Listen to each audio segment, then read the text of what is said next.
Assalamualaikum warahmatullahi wabarakatuh. Perkenalkan, nama saya Ernawati. Saya merupakan mahasiswa profesi nurse dari Stika Surya Global Yogyakarta, angkatan 25. Di sini saya akan presentasi tentang konsep keperawatan gawat darurat. Konsep keperawatan gawat darurat terdapat pengertian dari gawat darurat, gawat tidak darurat, darurat tidak gawat, serta tidak gawat tidak darurat. Gawat darurat yaitu keadaan yang mengancam nyawa yang jika tidak segera ditolong maka dapat meninggal atau cacat, sehingga dapat diperlukan penanganan yang menjadi prioritas utama. Pasien gawat darurat contohnya yaitu pasien dengan keracunan akut serta adanya penurunan kesadaran, pasien dengan gangguan jalan napas, pasien dengan gangguan pernapasan, pasien dengan gangguan sirkulasi, atau adanya pemaparan mata yang menyebabkan kebutaan. Gawat tidak darurat yaitu keadaan yang mengancam nyawa tetapi tidak memerlukan tindakan yang darurat. Keadaan ini merupakan termasuk prioritas kedua. Setelah dilakukannya resusitasi, segera dikonsulkan ke dokter spesialis untuk penanganan selanjutnya. Contohnya yaitu pasien dengan kanker stadium lanjut yang mengalami keracunan akut. Selanjutnya yaitu darurat tidak gawat, yaitu keadaan yang tidak mengancam nyawa tetapi memerlukan tindakan yang darurat.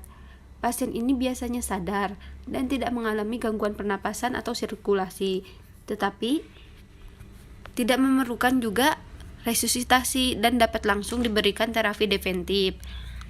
Pasien ini bisa langsung dirawat di rawat inap, dan jika keadaannya lebih ringan dapat dipulangkan ke rumah untuk selanjutnya kontrol di poliklinik rawat jalan.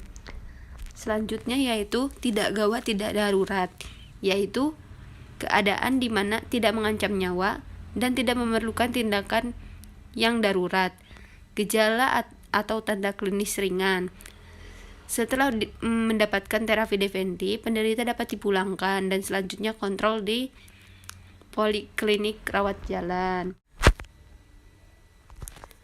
Karakteristik kondisi kegawat daruratan. Tingkat kegawatan pasien sulit diprediksi. Yang kedua yaitu keterbatasan waktu, data, dan sarana. Yang ketiga yaitu keperawatan diberikan untuk seluruh usia. Yang keempat yaitu tindakan memerlukan kecepatan dan ketepatan yang tinggi. Yang kelima yaitu saling ketergantungan tinggi antara profesi kesehatan dalam melakukan tindakan kolaborasi. Sistematika PPGD dalam IGD.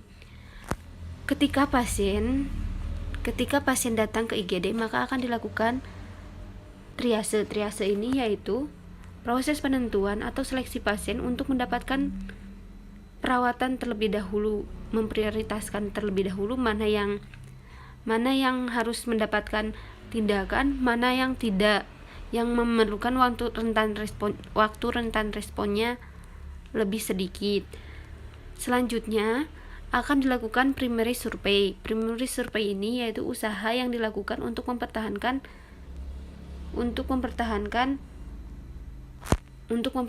kehidupan pada saat pasien atau korban mengalami keadaan yang mengancam jiwa dengan standarnya yaitu airway atau jalan napas, breathing atau pernapasan, circulation atau sirkulasi, disability atau kesadaran, exposure atau pemaparan.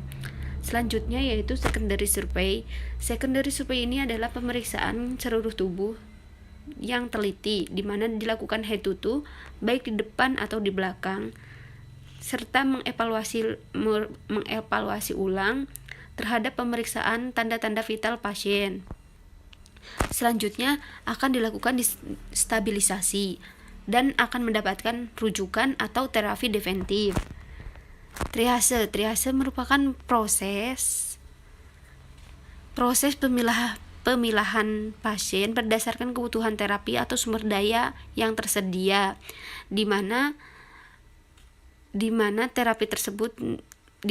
terapi yang didasarkan pada kebutuhan airway atau jalan napas, apakah jalan napas pasien terhambat atau tidak, paten atau tidak. Yang kedua yaitu breathing. Breathing ini adalah pernapasan. Apakah pernapasan pasien ini terganggu atau tidak, atau bagaimana. Yang ketiga yaitu circulation, sirkulasi pasien itu bagaimana, kayak gitu. Yang keempat yaitu disability ini tingkat kesadaran, berapa GCS-nya pasien, kayak gitu, berapa tingkat kesadarannya.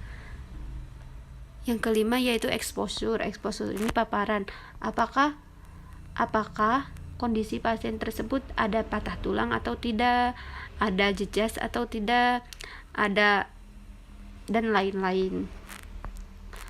Kategori triase ini yang merah berarti darurat dan mengancam jiwa, kuning yaitu gawat tetapi tidak mengancam jiwa, hijau tidak gawat dan mengalami cedera ringan, hitam meninggal atau sakit parah dan tidak ada harapan hidup lagi. Triase di IGD dapat dilakukan lebih baik dan lebih spesifik.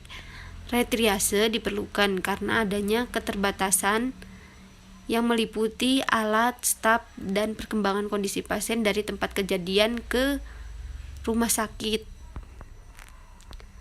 Prioritas kegawatan.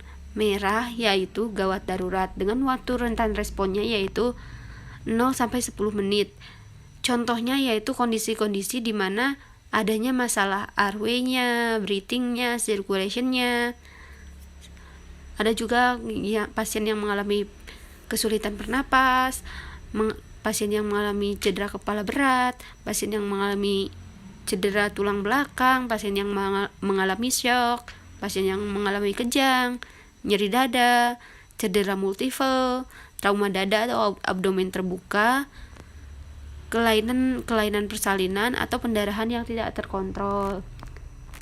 Kuning ini darurat dan tidak gawat. Waktu rentan responnya yaitu 30 menit. Di mana contoh-contohnya yaitu pasien dengan nyeri karena gangguan paru, luka bakar, penurunan kesadaran, di mana GCS pasien lebih dari 8. Diare dengan dehidrasi sedang, muntah terus-menerus, panas tinggi. Selanjutnya yaitu hijau ini tidak gawat, tidak darurat, dengan waktu rentan responnya yaitu 60 menit.